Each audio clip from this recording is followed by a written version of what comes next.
Hello friends, this is Rahul Belwal and welcome back to my YouTube channel light up the world. तो दोस्तों, आज का topic हमारा ऋषिकेश से रिलेटेड है। ऋषिकेश विधानसभा जो कॉन्स्टिट्यूंसी है ऋषिकेश की, उससे रिलेटेड है। जैसे कि 2022 में इलेक्शंस आने वाले हैं, तो उससे रिलेटेड है। दोस्तों, आज की वीडियो मैं इसलिए बनाई है क्योंकि ये बहुत बड़ी समस्या है। हमारे उत्तराखंड में जो अब चुनाव होने वाले हैं, उससे रिलेटेड ये बहुत बड़ी समस्या है कि देखिए, चुनाव 5 साल के लिए लड़ा जाता है। तो 5 साल ख़त्म होने वाले हैं अब। तो हर कोई जागरूक है, बहुत मतलब एक्स्ट्रा ही जागरूक हो रखा है। क्या है, जनता को ले लीजिए, क्या है जो विपक्षी पार्टी या जो पार्टी जो सत्ता में है या विपक्ष में है, जितने भी कैंडिडेट्स चुनाव लड़ेंगे अब 2022 में, वो सब एक्स्ट्रा ऑर्डनरी जागरूक हो रखे हैं कि जनता के पास ये कमी है, जनता के पास ये कमी है, यहाँ सड़क नहीं बनी, वहाँ नहीं बनी, वहाँ ऐसा हो गया, वहाँ वैसा हो गया, यहाँ स्कूल की कमी है, वहाँ हॉस्पिटल की कमी है। यही सब सुनने के लिए मिलता है 5 साल पूरे होने से बस कुछ महीने या साल पहले, बस। ठीक है। और जनता को देखो, जनता ऐसी है कि उन्हें हर कमी, हर चीज़ केवल 5 साल आने पे ही दिखती है। ओहो, हमें तो पानी नहीं मिल रहा था, हम इसको वोट नहीं करेंगे। हमें सड़क नहीं मिल रही थी, हम इसको वोट नहीं करेंगे। हम इसको वोट नहीं करेंगे।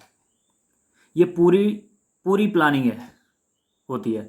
देखिए, आप लोगों को जागना पड़ेगा, नहीं तो फिर से ये जो इस समय आपके पास कैंडिडेट्स आ रहे हैं इतने सारे पार्टी के, वो कुछ ना कुछ करवा सकते थे। पिछले 5 साल की रिपोर्ट इनसे भी मांगिए। इन्होंने 5 साल में, देखिए, शिक्षा के लिए लड़ना है, उसके लिए कोई पोस्ट नहीं चाहिए होता। हॉस्पिटल के लिए लड़ना है, उसके लिए कोई पोस्ट नहीं चाहिए होती है। बहुत चीज़ें ऐसी हैं, गरीब बच्चों को पढ़ाने की बात हो, उसके लिए कोई पोस्ट नहीं चाहिए होती।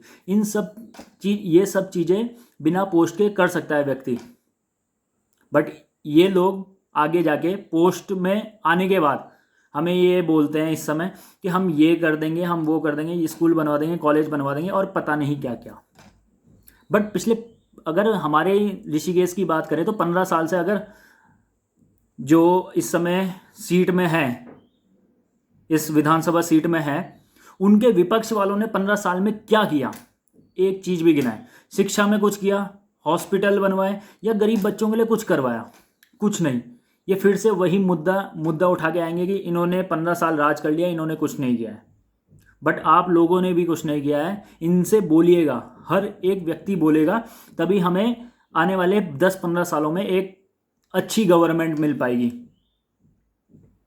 नहीं तो यही चलता रहेगा कि हम यूज होते जाएंगे, वोट देकर आएंगे केवल इसलिए कि जो बैठे हुए हैं वो काम नहीं कर रहे हैं। अरे बट जो आप लोग चुनेंगे वो भी नहीं करेंगे।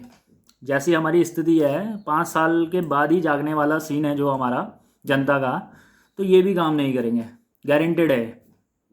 तो एक एग्जांपल देता हूँ आप लोगों को छोटा सा।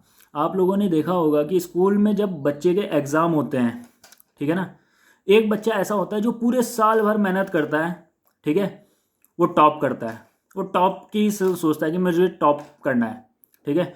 बट उन्हीं बच्चों में कुछ बच्चे ऐसे होते हैं जो आखिरी 1-2 हफ्ते में पढ़ते हैं और केवल पास हो जाते हैं किनारे से, 50% या 40% ऐसे करके।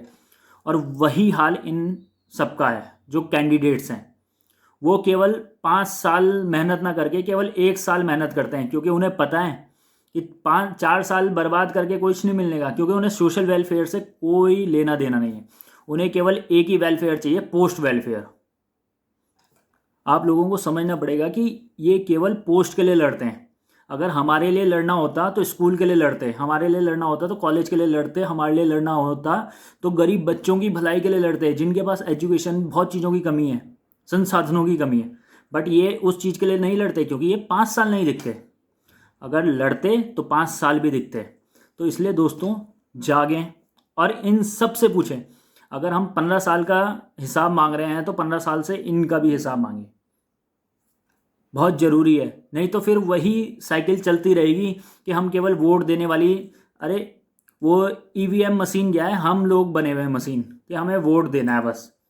क्या है, ये नहीं देखना कि किसने काम किया किसने नहीं किया। वो जो सबसे बड़ी बात है, जो पोस्ट में है उनको तो हम कभी भी हटा सकते हैं, 5 साल तो होंगे ही पूरे, तो हटा सकते हैं।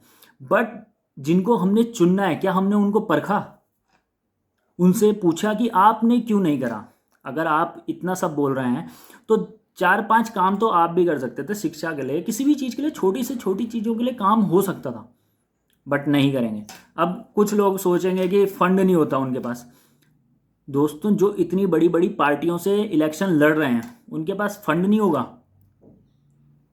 सोचने वाली बात है। और शिक्षा के लिए क्या फंड चाहिए? हॉस्पिटल बनवाने के लिए क्या फंड चाहिए? इतनी बड़ी बड़ी पार्टियां हैं आपकी, ठीक है, इतने सारे मेंबर्स होते हैं, इकट्ठा करिए।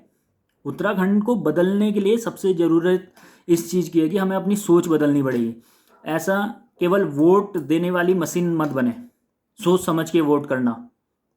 और पूछना, जो भी आए उनसे ज़रूर पूछना कि क्या करा पिछले 15 साल या 5 साल। 5 साल तो मिनिमम पूछना। क्या है वो कोई भी आए, क्या है जो अभी बैठे हैं वो भी आएंगे तो उनसे भी पूछना कि 5 साल क्या किया। तो दोस्तों, अगर हम बदल गए तो उत्तराखंड भी बदलेगा, और उत्तराखंड बदलेगा तो देश भी बदलेगा, और देश बदलेगा तो सब कुछ बदल जाएगा। दुनिया बदलने की ताकत रखेंगे हम, ठीक है। सबसे पहले गांव बदलो, गांव के बाद शहर बदलो, शहर के बाद राज्य बदलो, राज्य के बाद भारत बदलो, ठीक है। जय हिंद, जय भारत, एक भारत श्रेष्ठ भारत।